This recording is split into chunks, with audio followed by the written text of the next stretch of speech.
ఏ మొత్తానికి అయితే కప్పు కొట్టినాం. ఎన్ని రోజుల దరిద్రం పోయి అదృష్టం చుట్టింది.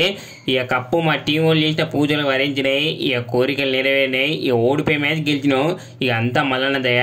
ఇక పోయినసారి ఫైనల్లో ఆశ్చర్యులు మమ్మల్ని డమ్మీ చేసిరు. ఇక మస్తు బాధ అయింది. ఇక ఈసారి కప్పు రాకుండా ఇటు చేయలేదు అనుకున్నాం. ఇక అన్ని మ్యాచ్లు గెలిచినాం. ఫైనల్ దాకా వచ్చినాం. ఇక సౌత్ ఆఫ్రికా వాళ్ళు ఇక వాళ్ళకి దరిద్రం ఎట్లా డిస్కౌంట్ చేస్తుంది. వాళ్ళకు లేక ఫైనల్కి వచ్చిరు వాళ్ళు. ఇక వాళ్ళ మీద సింపుల్గా గెలుద్దాం అనుకున్నాం. కానీ ఇక వాళ్ళు ఇట్లా గట్టిగానే ఇచ్చారు స్ట్రాంగ్. ఇక లాస్ట్ దాకా తీసుకొచ్చారు. ఇక మ్యాచ్ బిస్కెట్ కోడిముక్కు క్లాస్ అన్నాడు ఉన్నంత వరకు నాకు భయమైంది. ఇక ఆడ మళ్ళీ డమ్మీ ఎత్తారు అనుకున్నాం 50 కొట్టినోడు ఇలా. ఇక ఆయన ఏమో కానీ ఇక లాస్ట్ కానీ అవుట్ చేయడానికే మా ఆది కానీ బాధించినాం. ఎందుకంటే మ్యాచ్కు ముందు గ్రౌండ్లో కోడి కళ్ళు నిమ్మకాయలతో ఆడుకున్నాడు బాల్తో కాకుండా. ఇక ఎట్లా వికెట్ ఇస్తారని నాకు అర్థమైంది. అందుకే రోహిత్ అని చెప్పి ఇక బాల్ ఇచ్చేసి 3 వికెట్లు ఎత్తారని చెప్పిన.